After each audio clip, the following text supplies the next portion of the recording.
Hi everyone, welcome back to my channel. I hope you're all doing great. So, first things first, today I feel that I'm being very chirpy. I'm in a chirpy mood. I want to talk a lot. So, if you are here purely for the book recommendations, I'll be mentioning the timestamp over here when the book recommendations start. Feel free to skip to that.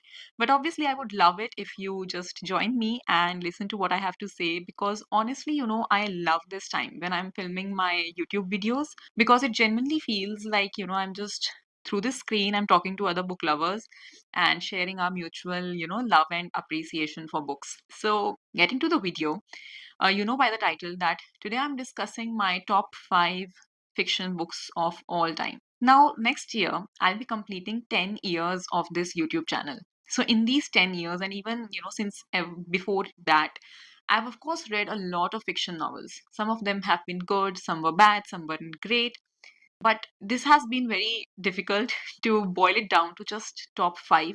But while I was making the list, I found that even though I had more books that I wanted to include, these are the five books I keep returning to and that I keep recommending again and again to people purely because they were super immersive.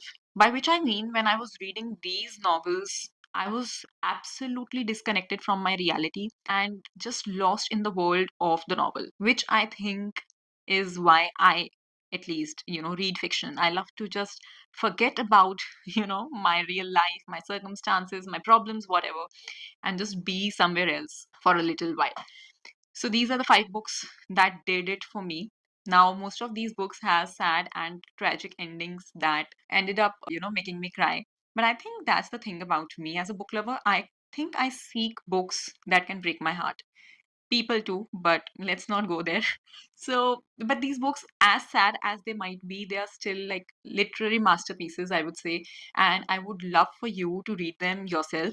If you are, and this is the perfect time for this video, I think, because if you are, planning to develop a reading habit from next year, 2026 is upon us, and you're, trying to curate a list of books that you would like to dive into in the following year, then you can pick and choose from this video. And I think that was all I wanted to say. Now, let's finally dive into the list. So, let's begin in no particular order. The first book I want to talk about is Memoirs of a Geisha by Arthur Golden. This book is about the geishas of Japan. If you don't know what a geisha is, I'll insert a picture here and I'm sure you will recognize these women. So, they were, traditionally entertainers, and through our protagonist Sayuri, who is also a geisha, we are taken into this world, this secretive and mysterious world of a geisha, and we get to know their entire routine, how they do their makeup and everything. But along with that, there's also a whole plot of how Sayuri grows up from a kidnapped girl to one of the most popular geishas of Japan. And I think even though I said that I'm discussing books in no particular order, this could be, my favorite out of the all. I absolutely enjoyed reading it. And if you're someone who also likes to read about different cultures and different countries, then this is the perfect book for you. Okay, so on number two, we have the book Thief by Marcus Zusak. Again, I've recommended this quite a lot of times. And this is set during the World War II, during Hitler's reign. And it follows the life of a little girl, Liesel Memminger, and it is through her that we get to see the world of war and the kind of conditions it creates for the common people and what heartbreaking circumstances can come up when a war is going on around you. And Liesel actually finds comfort in books, so that's why the book Thief. The story is narrated by Death itself, which I found super fascinating. I still remember the first time I was talking about this book on my channel. This is the thing I said, that I think it's such an interesting choice of narrator to pick up Death itself to narrate this story. And this will end up breaking your heart, but it will also end up making a permanent spot in your heart. Highly recommend this. If someone decides to go back and count how many times exactly I have recommended the book that I'm going to talk about next, I think it is going to break all records. It is called The Kite Runner by Khalid Hosseini. If you've ever known me, if you've ever been my friend and asked me for a book recommendation, I have definitely forced you into reading The Kite Runner. And nobody has ever regretted their decision of reading this book. And I think I've never cried more while reading a book as much as I cried by the end of this. So it follows Amir and Hassan. They are two little boys, they are friends. And then something happens when they are little kids. And after that, they are separated. And Amir, for his entire life, reels under the guilt of what happened in their past. And he somehow wants to redeem himself, which he gets the chance to do as an adult.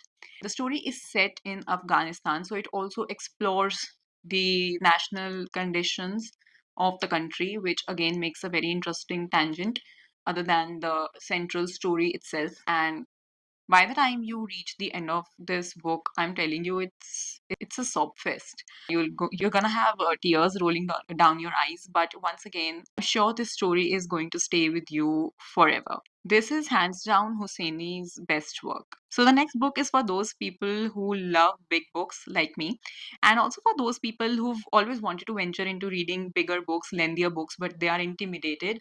This one is going to help you out because you won't be able to put it down anyways.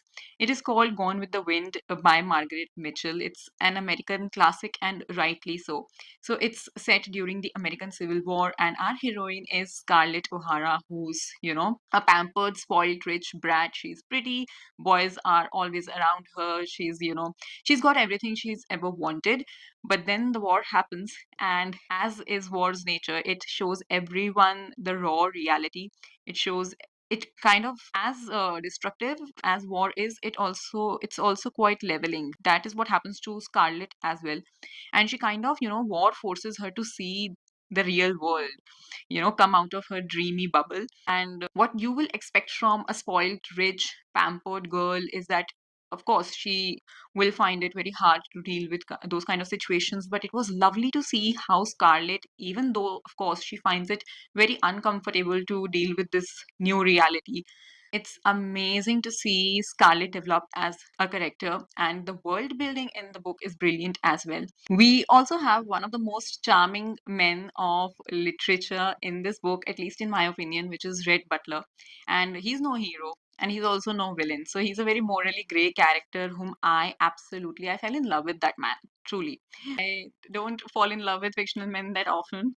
But yeah, Red Butler, I absolutely love that character.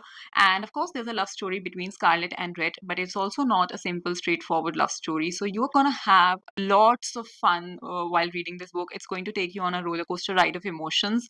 And as thick as it is, trust me, you won't feel exhausted by the end of it. In fact, when I finished reading this book, I was left wanting for more. I wanted a sequel to this book. Trust me, you are absolutely going to love it. Now, I keep telling everyone that I am not a person who can read romantic novels. I'm really not.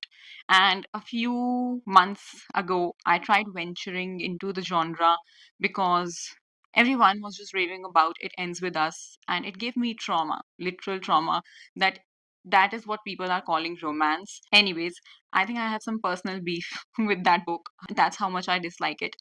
But there have been a few good romance novels that I've actually loved. Most of them have been classics like Pride and Prejudice and Persuasion. But if we have to talk about contemporary literature, then this one I actually loved, which is called Me Before You by Jojo Moyes. I know a lot of people have watched the movie, but if you've not, then you are one of the fortunate ones because you now get to read the book first. So we have a man who's in a wheelchair and he gets a caretaker and they fall in love. But then, of course, you can guess that their love is not easy and it's not easy for them to, just lead a normal, simple life, get married, and all of that. And in this book as well, what happens by the end is going to give you huge, big tears rolling down your cheeks.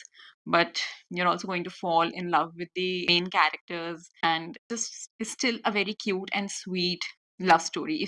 If you are someone who loves romantic books or romance novels, then you have to read Me Before You. This also has a sequel. I think this has three books in the series. I read the sequel, did not love it that much, but this one, 10 on 10. So these were the top five fiction books that I would recommend to everyone. And I would really want you to read all of these. If not, pick one that resonated the most with you, that you thought you would love the best, and give it a go. I promise you won't be disappointed. Let me know in the comment section down below which is your favorite fiction book of all time, and it would help me to curate a TBR list as well. If you like to watch such bookish content, do not forget to hit the subscribe button so whenever I post a video, you do not miss out. And I'll see you in my next one. Bye.